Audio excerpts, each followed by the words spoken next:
Hey, what's up? How's it going, Hi. everybody? Happy Friday. Happy Friday. It's a really happy Friday. We have a good friend and entrepreneurial guru here today. So my name is Arvin Abadilla, And I'm Leslie Robinette. and we're here to invite fellow parents with interesting ideas and toss them around and just see where it goes and provide that safe space to explore. Today, we have a Yes. treat. Yeah, we have Luke Derrin, a entrepreneur, world traveler, who's here to talk about how he balances it all and finds a good balance or lack thereof and operates without a balance, being a entrepreneur and pivoting and making decisions based on what's right for the family. Luke's child and my child shared the same class pre-COVID, and that's sort of how we connected. And we got back together and decided it'd be good to have a conversation on the air with Leslie. I'm excited to meet him. And before we bring him on, just want to encourage anybody who's watching us live, if you have any questions, you just want to give out a shout out, just say hello. We'd love to hear from you. We'd love to see where you're from. And please leave a comment in the live comments. And thank you for joining us today. So let's go ahead and bring Luke on. Hi, Luke. Welcome. Hey, Luke. Hi, Leslie. Hi, Arvin. Howdy. I've heard so much about you from Arvin. Well, but, looking forward to learning more about what your life journey has been so far and everything. But first off, if you could let everybody else know, where are you right now? You're in Carlsbad, right? Obviously. California. And before we get started, quick little story. I probably look a bit haggard, but I was up late last night. My son was had some we gave him some seafood or something and it didn't sit so well. Oh no. Going up all night and then multiple times and changing the sheets and then we actually had a babysitter schedule this morning, but then we had to cancel. So yeah. It's one of those days. Yeah. A lot of fires. Well, you look great. You look rested for some reason. I don't know how you do it. I drank a lot of coffee. I find that. Yeah. Before we get into any serious chat, so I saw that you're a snowboarder. Yes. Yes, and I'm actually I grew up first skiing before snowboarding became popular, and so I'm a snowboarder too. But it's been such a long time, because now that we have family and everything, it's hard to, and we have little ones. We haven't gone in a while, so I miss it so much. But I just wanted to know, where's your favorite resort that you've been to? That's a good question. My wife and I lived in Aspen, Colorado for 6 years. Nice. And I think that's probably one of the best areas in the world. It's an amazing town because a lot of those mountain towns are very South Park kind of mountain town style, but this has a nice diverse range of people and class. So it's a beautiful little town to live in. Wonderful. Yeah, I love Heavenly. It's beautiful over there. But there's so many places that we have yet to go to, and hopefully we'll be able to bring the kids for the first time. Well, we were thinking about this year, but it just depends on how everything's going. Have you ever seen snow before? No. No, they have not. So it'll be really nice when we finally get to take the kids and teach them those boarding skills. So you got them. You'll pass down those skills. I sure hope so. How old are your kids, Leslie? They are 2 and 4 years old. Oh, likewise. And you're the same as well. Yeah, we're in the same kind of boat here. Oh, nice. That's funny. So I actually started boarding though when I was 5, not boarding, but skiing. Wow. So I think, it's a good age to get them into it. And it's amazing. On the bunny, even on the bunny slopes, they're so proficient, and I'm really scared. I'm scared of snow stuff. So I always just sit in the sidelines, but the kids are so daring and brave. Yeah, they're just fearless. Yeah, until they get hurt, I guess. Yeah. We had everything booked to go to Mammoth. We haven't really been in the snow for 5 years, apart from 1 week a few years ago, and we had everything booked to go to Mammoth.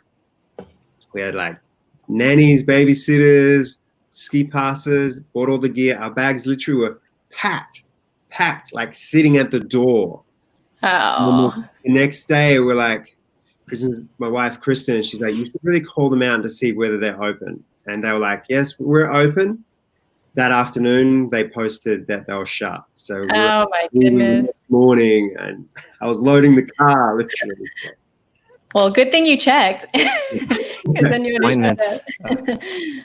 Yeah. It may have frozen. Did I freeze on you guys? Yeah, you froze for a second. All right. Well, you're back. So good. Aspen, Colorado, you've hopped around. So some of the green room discussion we were talking, you've traveled around the world, you've hopped back and forth between Australia, the States. Can you give us an anchor? Can you help us wrap our head around your life story and how you were hopping in the business entrepreneurial venture and the decisions to pivot and where you pivoted to? I mean, my wife asked me about tell your life story, and it's like I feel like there's multiple sort of chapters in that story. Okay. I grew up Start from the beginning. I grew up in this tiny town in the remote part of Western Australia. And if you know Australia, we're on the west coast, right down south, and it's very, very isolated. And it's not just geographically, but there's not many opportunities in that area. And there's not many opportunities to grow as a person. So I knew somehow with my soul or something new, he had to get out of this little town. So the only way I could do that was literally pack my bags and leave. And I was fortunate enough to be able to, I got into snowboarding, and then I was able to sort of travel, kind of getting paid to do that for a long time. And I always kind of pushed to create what I think of as my life resume. You know, we have two resumes. We have our jobs and our references, but then you also have your life resume. And it's when you get older and you're looking back at which one do you want to be more proud of, like your work resume or your life resume. So I've always been very proactive with trying to fill that resume up with as many experiences as possible through that. So then, to cut a very long story short, I met my wife. We traveled a bunch around the world. We managed surf resorts. We managed restaurants. We had small little businesses. And then we're in Aspen, Colorado. She got pregnant. And then we went back to Australia because we thought it'd be a nice place to have kids by the beach. Oh, yeah. Yes. Of course. We did that, and it was great. And we started a couple of companies there. And the last company I think Arb and I have talked about is June Superfoods, which is basically a kids supplement company. Oh, nice. Okay. It's like a superfood company. So we formulated a bunch of ingredients to come up with a high dose, basically vitamin, a secondary thing to taking a Gatorade or a vitamin water or something like that. Luke, can I pause you for a second? Please. So managing resorts, all this stuff, and then you're like, hey, let's start a superfood company. Yeah. Like where's the precipice? Yes. What's the story on that? So, my wife and I, we do things in our life and that we get to a point where we almost say cap out. And we get to a point like we need to try something more. We need to grow as a person here. And then obviously, as I know you guys understand, that business is the best personal development platform out there. So starting your own business and it just pushes you learn so much more about yourself. So we'd always dreamed of having our own business. And we started little things on the side. We had a little surf travel company where we booked holidays. We had a photography business where we took photos of in La Jolla, in San Diego, of different advertising around town, around the kind of beach culture. And then none of these were kind of giving us the kind of fulfillment and the finances. And we always dreamed of, we want to help people. So we thought, let's start a health food company. Okay. And that kind of led into where we got to now, basically. Yeah. So helping to connect. Well, I still want to. There's a bridge there. Yeah. There's a gap I want to bridge. So obviously there's this. You want to help. You want to bring value, and then you just decided that nutrition was the way that, or you had subject matter expertise in that area. My wife is a nutritionist. Okay. Got it. She's Yeah. a nutritionist, and she's very passionate about Yeah. that sort of stuff. And the story of that came about was when my wife got pregnant, and she's going through the supermarkets because she's obviously been very she's almost like an investigator when it comes to reading labels and reading what's ingredients and what all those classes mean. So she was obviously expecting a baby, and she went in and started looking at kids' food products. And she got so mad and frustrated that she could see all these ingredients that are now being marketed to kids, and they're just full of junk and sugar and chemicals. And it was basically out of necessity. She was like, I need to make something not for my baby, but when my children are like 4 and 5 and up, and they need that extra. As we know, when we're on the go, kids you just might kind of give them like whatever you can to keep them going. But if you can get some sort of nutrients into them as you go, it would be very valuable. So that basically, it was spawned out of a necessity, and we're seeing a huge market need. Yeah. And so that became you were able to scale that, and then some life events occurred. And can you walk us through that? Yeah, that's a great question. We scaled it as far as 2 people with 2 kids can physically scale anything. Okay. So what does that mean exactly? Yeah, Meaning that when you have 2 kids, 2 kids under, my daughter was 2 when the next child came along. So we're kind of growing the business fairly well, and then the next one came along, and there's just not enough hours in the day and not enough energy in the day to really go 100%. So we kept kind of going.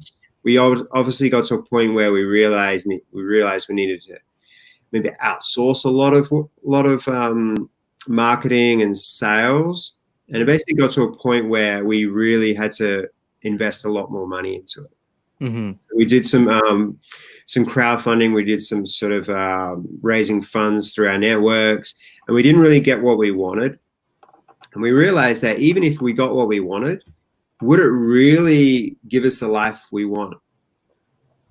Or would we just get enough money to keep us afloat for the next couple of years? We realized we needed to put in like $500,000 basically into it to take it to the next level. Right. So it came to a point where we had to really kind of weigh up our options. And then you start kind of thinking, why did you get into this business? Why did you get into this? And we got into this business because we wanted to help people, and we wanted to start a business. And I think a lot of people get into businesses because they want free time. And they're yeah, right. Yeah. So, and it wasn't giving us that sort of passion. And then you have one of those moments where you start a business around your passion, whether it's like, say you become a personal trainer, and you're like, I'm going to be a personal trainer because I love being a personal trainer. I'm going to be working on my craft. But then on top of that, there's the whole business. There's marketing, advertising, there's keeping your books, keeping records of things, clients, CRM, all that sort of stuff that you need to be equally as passionate about. So there's basically 2 entities there. And we were super passionate about growing the business. But then the other side, the realistics of running a business, the day-to-day was kind of pulling us down. Yeah. Did you have childcare, or were you basically switching between the 2? Okay. Yeah. So that's another thing in itself. So you don't have the full attention on the kids or the business, and you're just learning how to balance that, right? Yeah. Was that a decision? Like if we're gonna do this, just us, or what was the decision behind not have? Because we're trying to get a nanny right now desperately because of that very reason. So what was behind that? If you knew you didn't have the bandwidth, was it something you didn't want to let go of? That was so high a priority to you, the FaceTime with the kids? Yeah, I think it's a bit of that, and I think it's just not knowing. You get into a business or something, you don't know what it's going to be like in the future. You can think, yeah, I can manage this for 4 or 5 hours a day, sort of thing. And you. So, how many hours were you spending a week, would you say, on this business? This business, I mean, I would say like 80, 90, 100. Wow. Yeah, Because that's a grind. It's like, it's not very cut and dry on what you say spending your time on the business, because it's all interwound, isn't it? Yeah. Especially when you're in business with your partner. You know, every moment we're driving in the car, we're talking about the business. We're talking about strategies and plans and things that we want to do. So it's, you know, you go to bed talking about it. You wake up, you're talking about it. Yeah. How do you separate? How do you compartmentalize? Or did you want to? Was it just on? You wanted to be on with Kristen? We wanted to be on. We Yeah. were passionate about starting business, and we're passionate about that growth side. So it was something that we didn't really want to. We did try to set times to unplug. Yeah, I think that's important, right? Yeah. But that's, you know, when you're constantly on, you know, you'll have to find that balance between, okay, we need attention to each other as just a family and a married couple, and, you know, put aside business at some times too, so that you have that life balance, so to speak. It gets really blurry too when you're working from home. And yeah, admittedly, it's a really big struggle of mine too, to separate and be able to create some of those boundaries. And I don't want to create those boundaries a lot of times. So that's a source of friction. So was that, if you and Kristen wanted to do that and you were passionate about doing that, did you have to sit down and you shuffled your priorities and you just decided, hey, this is where we want to be, and our current trajectory is not pointing at that. Let's do something different. Yeah, that's kind of was the decision there. Getting back to like the balance sort of thing, I think it's when you're in business, it's not, you know, you get that text message or that email that order's fallen through, or there's an unhappy customer or something like that. It's just being really aware that that's not going to throw you out of what I call state, throw you out, and then all of a sudden you're snapping at your kids, or you're snapping at your loved ones. Try to separate your emotion from it, and it's something, you know, I'm challenged constantly on a day-to-day basis. When I'm like we're about to go to the beach with the kids, the afternoon's planned off, then I see some text message, and I could easily just get like fuming, and then it's just going to snowball into the rest of my day. So it's just trying to be very aware of like not letting that affect me. Yeah. So you were in the corporate world before, right? So I worked a little bit. No, I wasn't heavily in the corporate world. I worked Okay. for a surf company in Australia within finance and management. So that was kind of basically our bread and butter while we were working the other business. So it was like a regular 9 to 5 job, but then I was on my lunch breaks and then before and after work. Okay. Yeah, I guess that's what I meant, more so like the 9 to 5 job, right? Yeah. Yes. And now, like, fast forward, do you like where you are right now, not having to be in a 9 to 5 job? Yes. Let's define where you are right now. Yes. Where are you?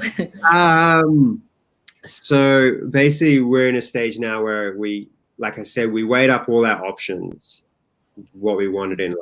And my wife and I are very big fans of like writing down our goals, visioning how our future would be, and then not worrying about how we're going to get there, more about why we want to get there.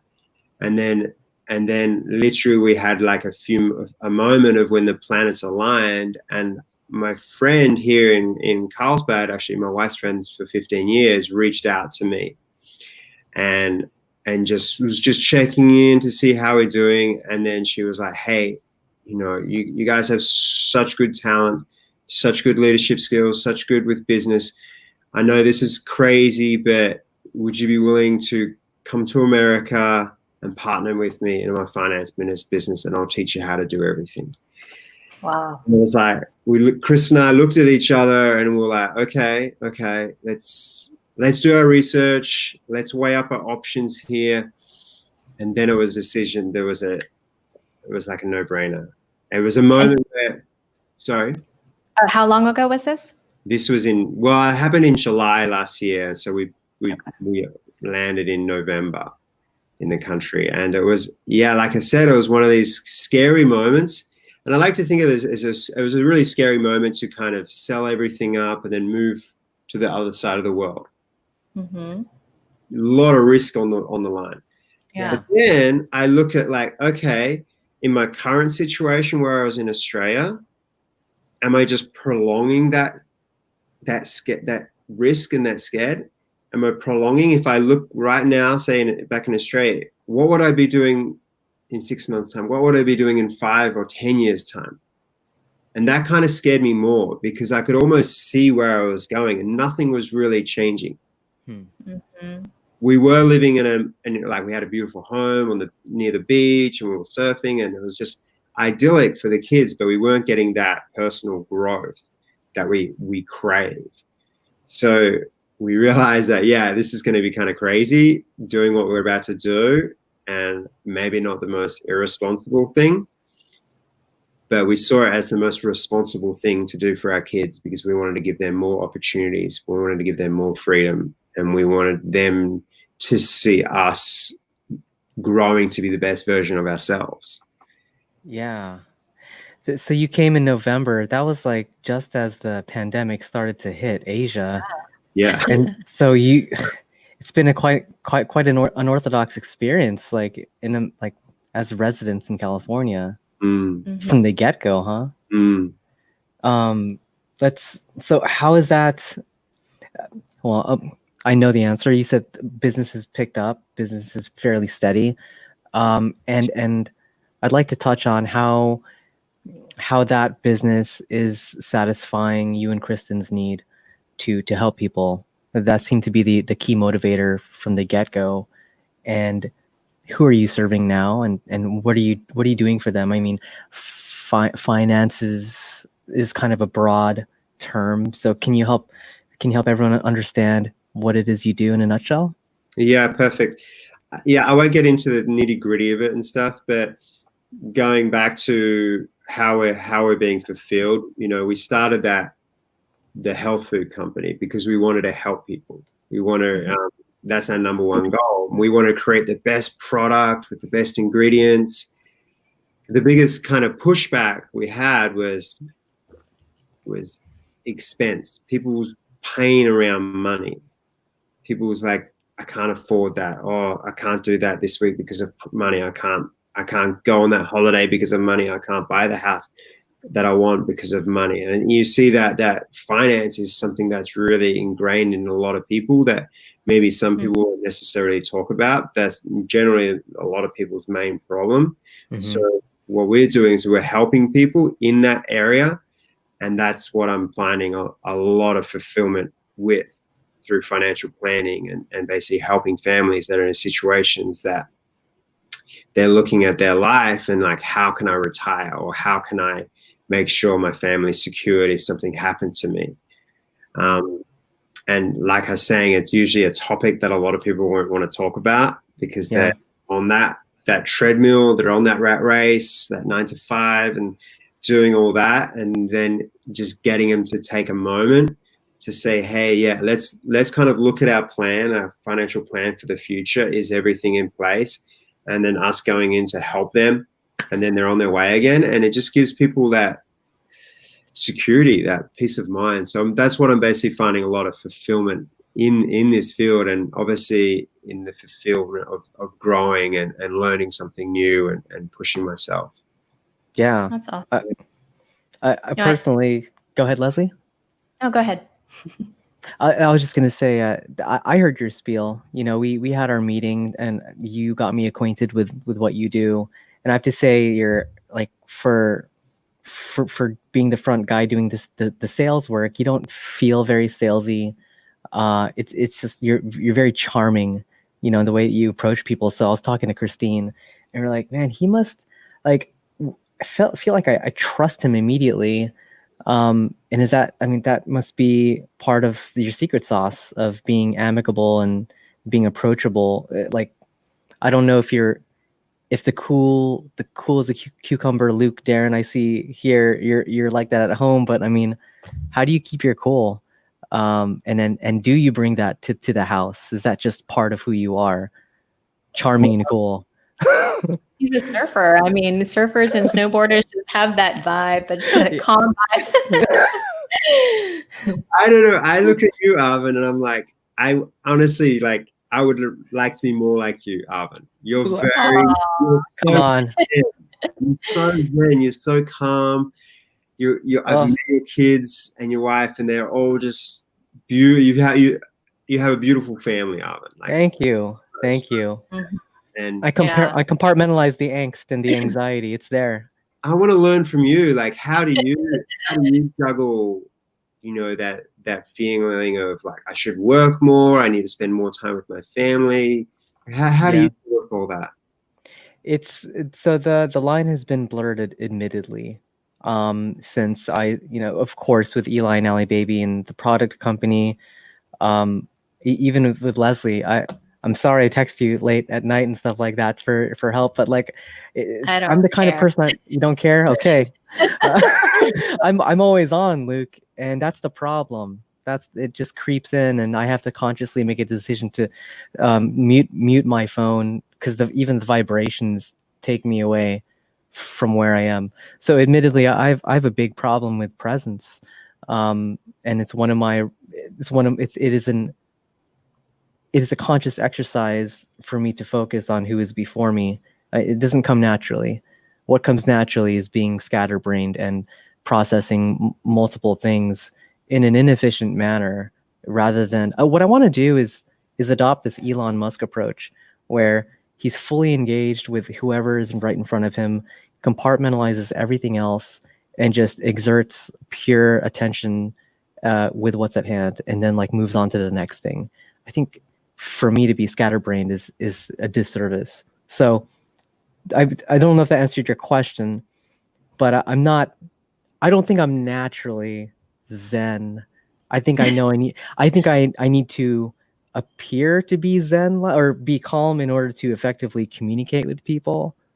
But it's not like in my nature, if that makes any sense. Leslie's the one who to talk to about being chill. I don't know about that.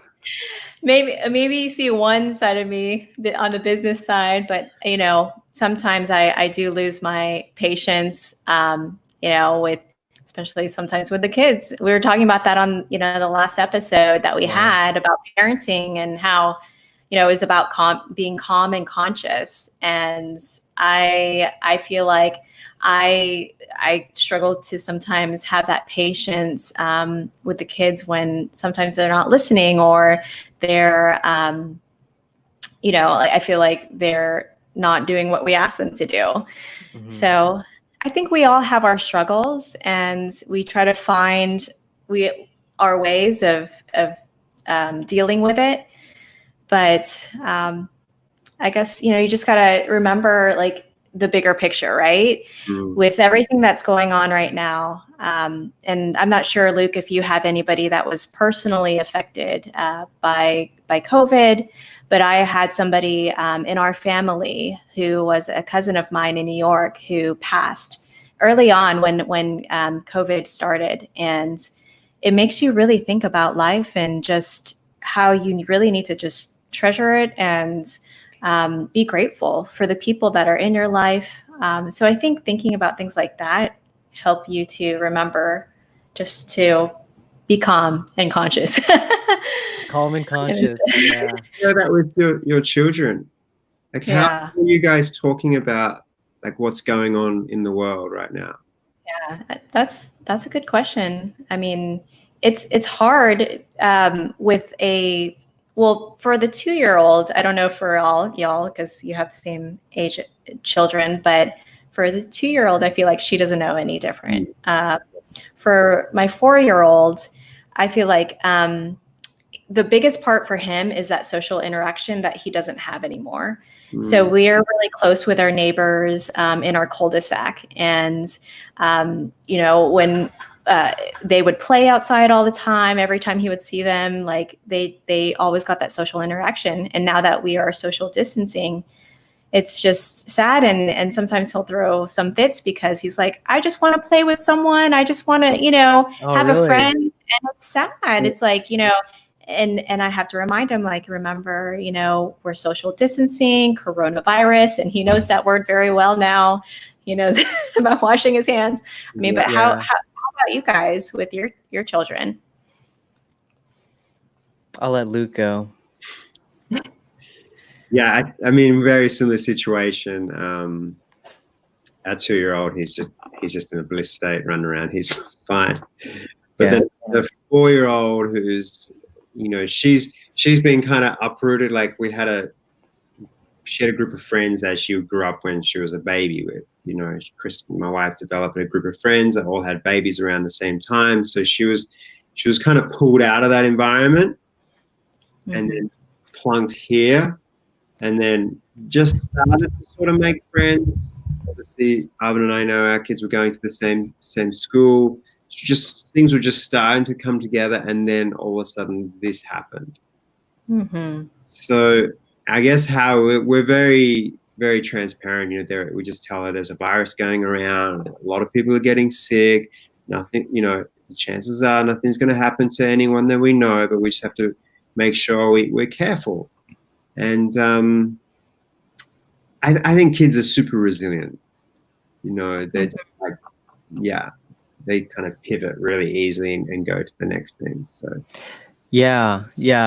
So I've been wondering exactly how resilient, specifically my kids are, and with the lack of social interaction. So Luke, they are going back to the forest school. Okay. Plug for the native school in Carlsbad. Awesome. Right. But it's like once a week, so it's still, and it's for 2 hours. But like he's starting to really, like, we can see he needs that peer interaction because he's older than Alice, and so it's tough. A lot of it's just video chat with cousins and stuff.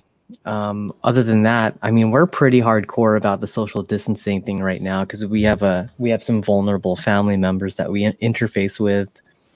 So I wish we had, Leslie, I wish we had more of like that community. And even with you, Luke, you said Kristen has curated a bunch of like trusted. You start to see these, I guess they're called pods. Like this family walked past us at the beach yesterday, and they're talking about how they created this pod of like 3-4 families, and that's their little tight knit community where they all trust each other to respect the best practices for COVID transmission, and so they can kind of navigate with freedom there. But we have similar aged kids in our neighborhood, and they're pretty laissez-faire about the precautions. So we just, it's kind of hard because they're like see each other, the boys see each other on the street, and they're like, hey, yeah, and he once approached us, and Elijah was like, no. He's like, no, I can't go close to you. I was like, how do we be softer with our messaging? Yeah.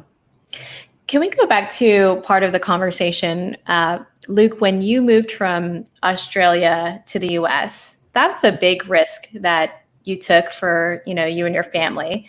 And I'm wondering if maybe you could share some insight for anybody who's kind of in a similar situation and on the edge of making that big move. And I saw that you also started some vlogs and started, recording lots of vlogs. And one of them that kind of piqued my interest was your why, right?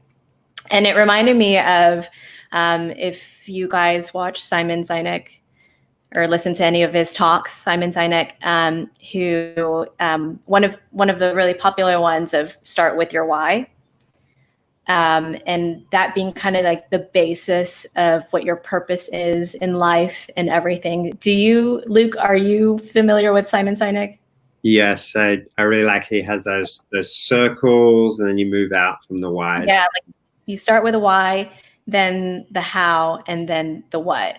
Yeah. And that the why is what really drives everything, your purpose and why you're doing everything.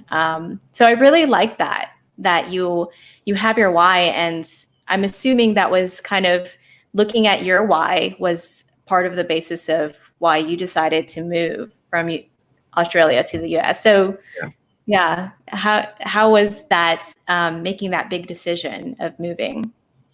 I think like when we made that decision, we made the decision straight away, but it took us like probably a couple months before we actually like logically backed it up with logic. Instantly it's like, yes, that's what we're going to do. And then we went through like a vetting process to make sure it was going to be economically and we'd be fine, justifying everything with reasoning. But yeah, I think having a why is super important. And I don't think it has to be, I think you can have multiple whys in your life. It doesn't have to be one holy grail of a why, and those whys can change constantly. And you know, for example, you know, I guess, you know, I'm trying to think of like an example for a smaller why for someone that they may want to, you know, with this COVID thing, you know, why do they want to get out of COVID? Because their why might be because they want to see their friends. You know?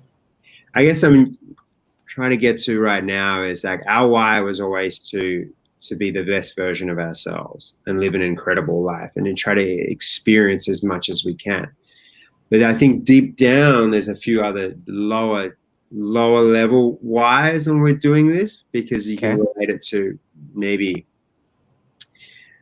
you don't want to grow up like your father, or you don't want to experience some sort of pain of losing someone. So that's your why to keep pushing yourself forward. So I guess that decision was pretty easy, and I think having always coming back to your why and why you're doing this, and I guess that's what we got to in our point with our health food company and making that decision in Australia to leave. It was like, why are we doing this and why are we here? And we couldn't really come up with a clear answer that drove us forward. Yeah. So did that make it easy for you to pivot then? If you were like, well, the central why isn't there, let's just do something else. Yeah. Interesting. And so fast forward now, has your why changed? And how do you feel as a family? Are you happy where you are? So, I mean, COVID hasn't really affected us too much because we already we didn't know a lot of people here. It's not like we can't go see all our friends and family right now. We'd moved here, we'd kind of, you know, financially budget it all out for, like, as you're building a business, you want to make sure you got a certain amount of money to keep going. You want to make sure we've got a place where our kids are going to be comfortable. And then we have our game plan on what we're going to do to how do we grow this business. So as for COVID and lockdown, it hasn't really affected us too much. One thing I noticed, though, is through this whole process that we were very much, when we first got here, we're doing tons and tons and tons of things. And then all of a sudden we couldn't do anything. And it was almost this sigh of relief. Yes. And our kids actually enjoyed it. Our kids were like, I think they had some sort of anxiety. I think we lost the oven there for a second. I'm back. Sorry. I don't know if you can relate to that, but we were like always doing something. I can definitely relate to that. There's this thing we're going to go to, and we stopped doing all this stuff and we stayed home. And now we're so much more proactive in educating our kids and parenting our kids. Kids, they're so much more calmer right now. Yeah. So there's engagement. sometimes our kids are not calm, and I think it's because of the lack of the getting out, walking. They used to walk a couple miles a day before school. What are y'all doing for that? And what are you doing with your kids? Like, how are they calm? I actually What the heck? think of your kids because I see your kids and they seem so calm. I'm like, They imprinting your They're okay. Yeah. If only all the kids can be like Eli and Ellie. Eli and Allie. A lot of talking, a lot of coaching. But remember you mentioned that the Eli Musk thing about compartmentalizing everything. I mean, how does that work when you're trying to write an email or you're trying to talk to your wife or spouse about something, and then the kids are melting down around you, they're having a problem or anything. So I don't think it makes sense, and I get frustrated when I hear that. Maybe I'm just interpreting the wrong way, but it's not about, for me, it's not about compartmentalizing everything. It's just about being in a really great state, being in a really good mindset, so that I can kind of still multitask. I can still talk to my wife about something complex while I'm helping my son because he's crying because he can't find his favorite toy or something like that. Yeah. So, I mean, can you elaborate on that? Do you find that as well? Elaborate on which aspect, Luke? I mean, I just feel it's like hypocritical or something when someone says, I'm going to be 100% going to do my emails, and then I'm going to speak to my wife, and then I'm going to walk. Yeah. I think it's an unrealistic task to completely compartmentalize things. And I was thinking, am I effective right now as the kid Elijah and Alice are eating breakfast at the table next to me, and I've told them, hey, I'm gonna be answering a message really quick, so I'm not gonna be able to talk to you for a minute or two. What's better, that or me walking away and being fully like just unavailable? Should I be doing it somewhere else, or should I be doing it with them and communicate with them that, hey, I'm going to be doing a message real quick?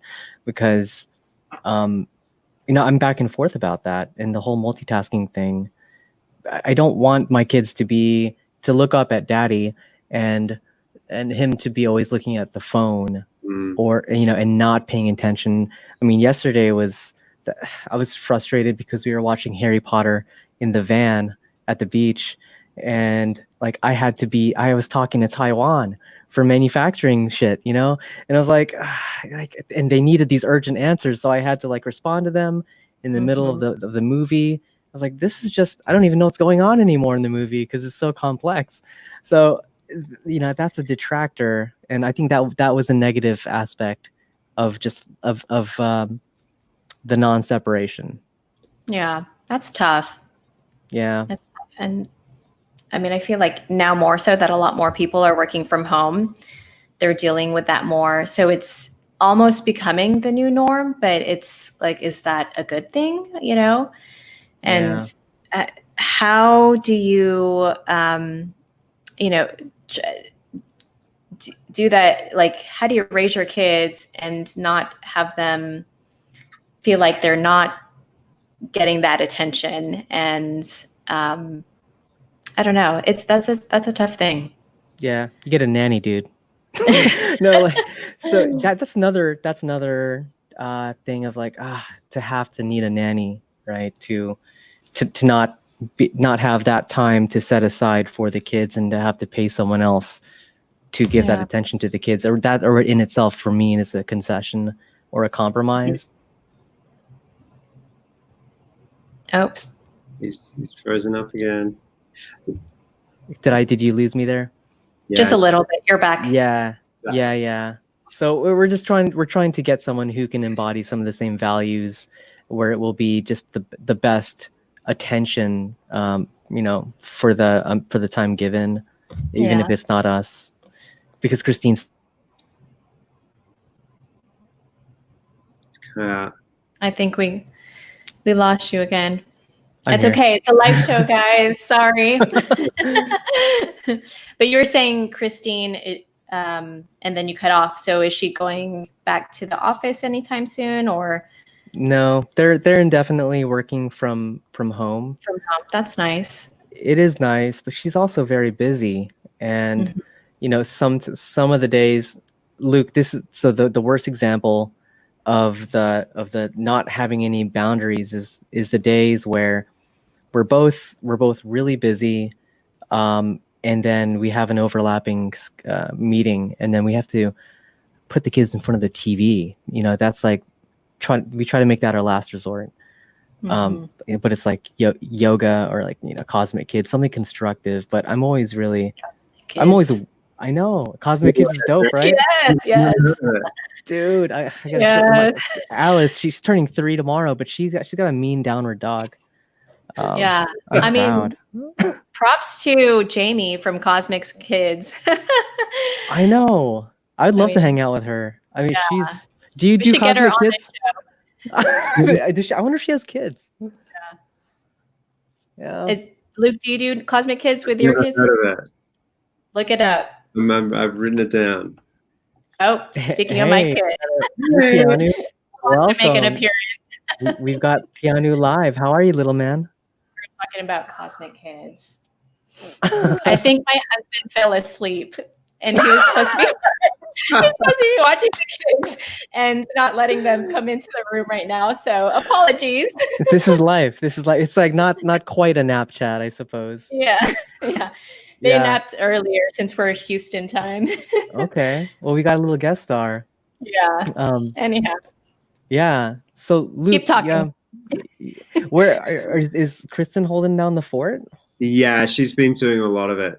But I mean, going back to, you know, you're in the van with your kids, you're watching a movie, and you got to take a call. I mean, that's real life, and you want to see real life. Real life isn't just like hanging out with the kids all the time, doing exactly what they want to do. Then daddy goes off to work, and you never see him come.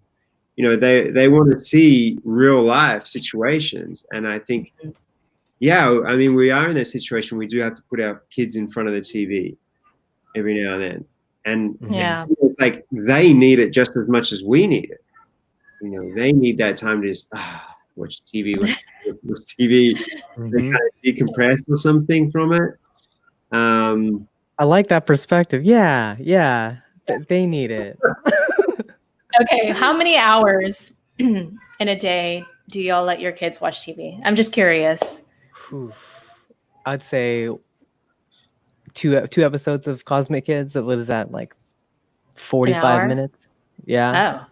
Oh, y'all are good. Y'all are so good. Well, we try to control that. I mean, on the weekends, we're just like have movies and stuff like that. But I have this. I'm a stickler for this thing called solo consumption, and where the kid is it's not they're experiencing it alone, and the consciousness is just being sort of hijacked, and they're just like in this absorption mode. You know, I like to engage with the kids, and so. What about you, Luke? For me, I think it'd be an hour and a half to 2 hours. Yeah. Some days it might be less, and some days it might be a little bit more, but that's pretty standard. We do a lot of Fireman Sam. What? It was Fireman Sam? I'm writing this down. What is that? My son is obsessed with like firemen, and as soon as a fire truck goes by, he's excited, and he has all the fire trucks. And... Okay, you check it out. Yeah. Nice. Yeah. Well, we're about the same, about an hour and a half to 2 hours sometimes. And, you know, we try to do things that are educational at the least. And, or we like to show them dance videos and get them active. And there's this one YouTube video of like a dance studio in California, actually. And they invite the parents to come learn a routine. And they dance with their kids, and it's so cute because they're matching, and they were doing one to like the Baby Shark trap version. And so it's, I feel like it you know, gets them active, even if they are watching TV. Do you do it with them? Like it's like a mother parents-child thing? Me too. Yeah, Yeah. If I'm you not guys would. doing some chores and letting them. But yes, yeah, we like dancing in this family. Yeah, they're big dancers. Like Leslie's husband is. I just have this memory of like I was at a house party and your husband showed up and he just started dancing, and I was blown away at how good he. I was like, he's a professional dancer. Like he had a partner. I was like, did they rehearse this? Because it was like a movie. It was like it's like Step Up like 3. My husband, I call him LOTP. He's the life of the party. He is. He is. Yep. So what do you do, Leslie? Me, that's a good question. Well, aside from doing what we do at Eli and Allie, I mean, like, what do you mean?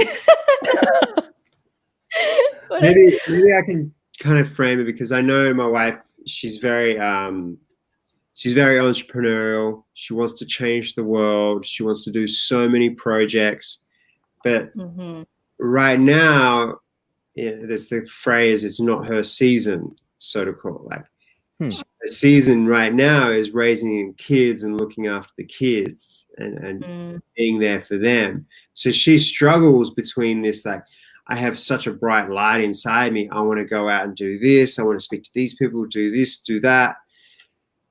But realistically, especially now because of lockdown, that she can't do that. And sometimes she struggles with that identity of like who she used to be and who she wants to be. And then also, I'm now a stay-at-home mum, which I never look at her as a stay-at-home mum. I think that word has a very negative context to it, even though it's the most hardest, most fulfilling job there is. But how do you feel like with Christine and Leslie, how do you feel that in that situation? Wanting to do more, but then you're a mom. I mean, yeah. I mean, I feel like before having kids, I was one of those people that I was on the go. I was involved with this organization. I was, volunteering for this, and then I had my full-time job, and then I also had a side business for event planning. And then I was on a semi-pro salsa team. So it was like, practicing at night, salsa dancer by night, nonprofit worker by day, and doing so many things. And then when you have a family, that all changes, and not in a bad way. I think, it's kind of like that life transition into having a different kind of priority in your life. And, from when my son was born and then my daughter, like they became my priority. So it's sometimes I miss doing all those things, but at the same time, it's like I like all the moments and laughs and things that you get to experience with your kids is like a new thing, and it's exciting. And even though I missed the things that I did, I'm happy being a mom and being able to spend time with a family. Yeah, and you're going to be doing some distance learning, distance learning pretty soon. Yes. You're going to be a preschool teacher, basically. Yes. I mean, Luke, I don't know because since y'all are having that outdoor school, that's pretty neat, by the way. Yeah. Unfortunately, in Texas, it's just way too hot. Yeah. We're doing distance learning for my son's school this coming school year, so that'll be interesting. I'll be having to step more into that teacher role. Okay. Yeah. More to add to your plate for sure, but we'll find a balance. We always have. Yes. We'll make it work. So, Luke, season. What season are you in? What does the season feel like? I feel like it is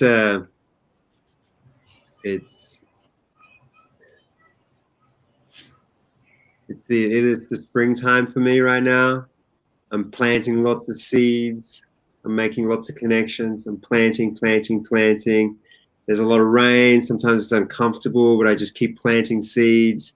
And I feel like eventually I'll move into the summertime where I can start to see the rewards germinate.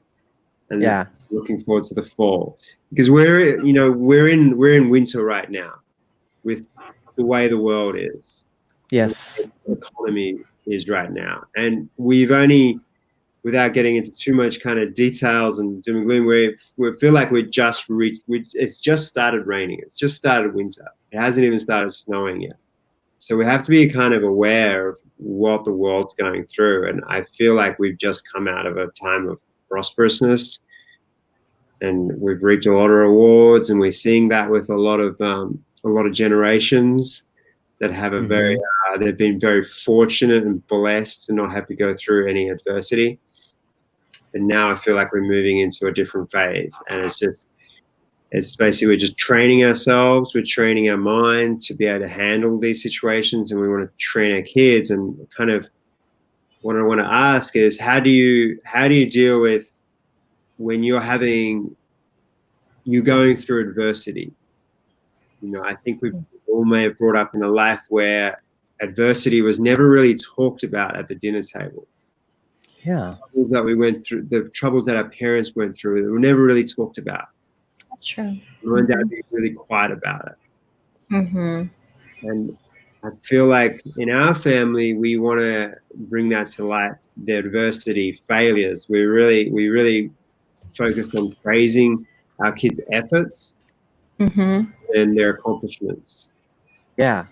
It's all about, like, I want my kids to fail like as many times as they can through the day, than trying to praise one reward or something that they did, because it comes down to the efforts. So Yeah, I like that. Adversity brings me to the word resilience. So I don't know if you listen to a podcast, How I Built This. It's a series. It's like entrepreneurs who've made it big, and they basically tell the origins of their story. Yeah. But it reminds me of this story. Sarah Blakely, founder of Spanx. Yes. And and her dad would, every week at the dinner table, her dad would sit him down and be like, "Okay, so what did you fail at this week?" And that was his way of getting them used to the idea of failure, and like just constantly bringing it up. What do you suck at? Where's your deficit? And let's talk about that, because instead of typically you want to celebrate the good and kind of push the bad to the side, but he really honed in on that. So failure became a very prevalent theme in her house, and that really struck with me on the topic of resilience and disappointment. And so yeah, we're trying to talk a lot more about failure and the idea of, when you start, if you're interested in something, you're not going to be good at it immediately. And there is this, it's mileage, it's repetition, and a lot of practice makes perfect rhetoric in our household.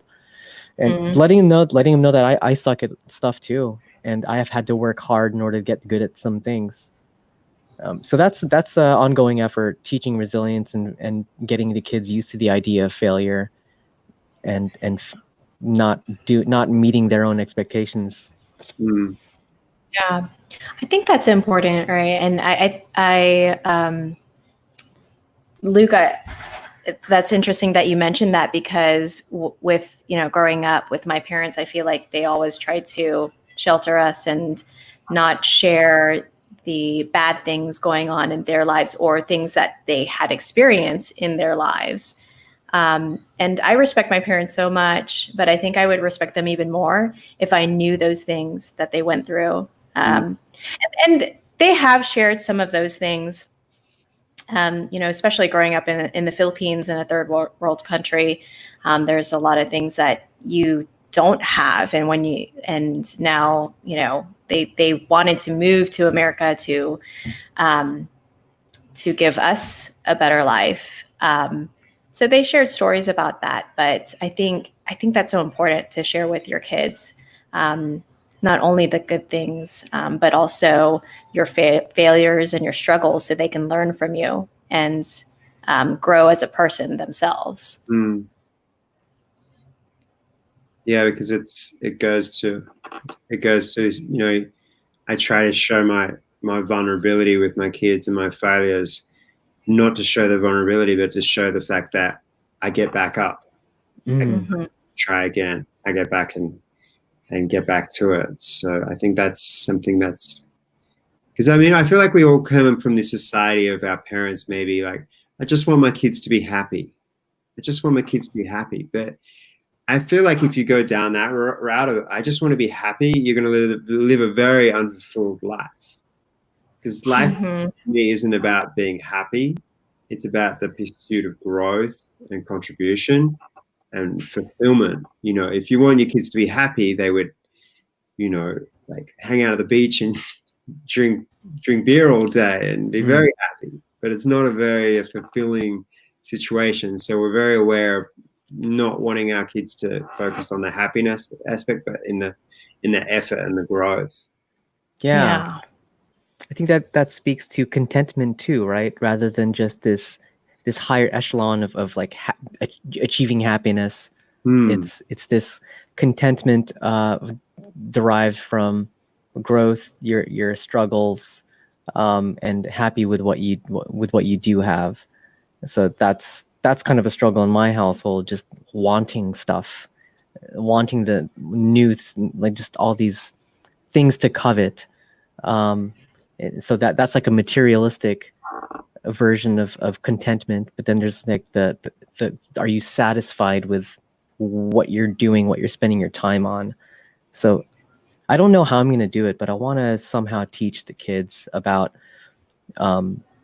what are they focusing their human effort doing, and teach them that why, that inner why circle that you harp on. Do you mean when they're asking for things? Is that what you're saying that your kids are asking for, like toys or things like that? No, that comes from within. So like I'm just a materialistic person because I design products and I scrutinize those types of things. So a lot of that is just like vanity, just personal designer ego, and so a lot of it doesn't even matter. But I don't want to pass that down to the kids. I want them to focus more on like what makes them fulfilled, and why does it make them fulfilled. Because there's a lot of, I think we're also entering an age of hyper consumerism with some of the platforms that we're on that are solely motivated by advertising profits. And Leslie and I are in the game too. We do Facebook ads. You know, we sell stuff, but we're being sold a lot of stuff. It's not just material stuff. It's ideas too. So yeah, that's another tangent, but yeah, contentment, you know, just happy with your place in life. That's a goal. So Luke, before we wrap up here, do you have any words of wisdom, anything that you want to share on your life strategies, or things that you could share with our parents who are listening to this today?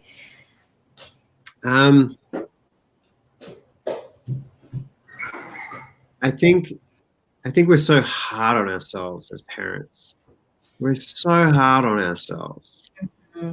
We're always beating ourselves up about we should be further along. Our business should be further along. We should be a better parent. We should be doing all like better, more. But if we would just stop for a second and just focus on that gratitude and focus on what we do have in our life and just be very proud of what we've done. Like I'm sitting here speaking to two amazing parents with two beautiful kids. I mean, we've won at life. Yes. We've won. And now we just need to enjoy it and just not worry too much about like all this stuff. And I think what our family focuses on is where we're going, we're going, a vision of our life and that why.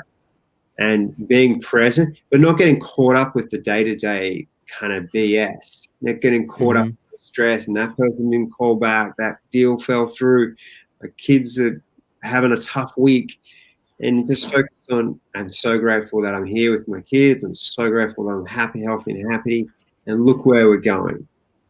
I don't know if that would resonate with anyone, but that's kind of what we're working on right now. Yeah, resonates with me. I like that. Well, that's so awesome. Well, thank you so much for joining us today, for chatting with us. It's really refreshing and inspiring to hear about your journey with your family and all the things that you've done to get to where you are today. So thank you. Thank you so much. Thank Yes. you. Super inspiring. We'll chat more. If you have any other ideas to share. Did you want to direct anyone to see anything that you've been working on, Luke? Is there anything you're proud of showing or talking about right now? I guess if anyone wants to see what I'm doing, my Instagram's at Luke Derrin. It's usually just a lot of family stuff. My wife is always on me like, you're not just a dad, you can show all this other stuff you're doing, but I'm always like, because of the kids, and that's where I am right now. But, awesome. Yeah. Yeah. There you go. There it is, Luke Derrin. Luke, Wow. thank you so much. We'll chat again soon. It was a pleasure. We'll see you soon. Thank you. Bye-bye. Another great chat with another wonderful, awesome parent. I know Luke makes me feel cool every time I talk to him. I just feel like I feel cooler and calmer. So yeah, yes, definitely want to be like him, more like him. Well, thank you everybody for listening today, and we encourage you to join us. Actually, next week we're going to be talking about an interesting topic, which is going to be about school and the new school guidelines. Granted, it might be different in the different locations, but I think a lot of parents are kind of in the decision time right now of whether to send your kid in person to school or do distance learning. So we're going to be chatting with one of the administrators, an educator who's going to share their perspective on it as an educator, but also as a parent as well, who has kids that are going to school. So I think it'll be interesting. So I encourage you to join us. And I think that's all we have to share today, unless you have anything, Arvin. No, that's it. If anyone else has a topic they're passionate about, would like to share an idea or a story, please write to us. hello@eliandalleybaby.com, or you can find us on Instagram or Facebook. We'd love to hear your ideas. But that's all. That's all I got. All right, everybody. Thanks for joining Nap Chats, and we'll see you next time. Bye. See ya.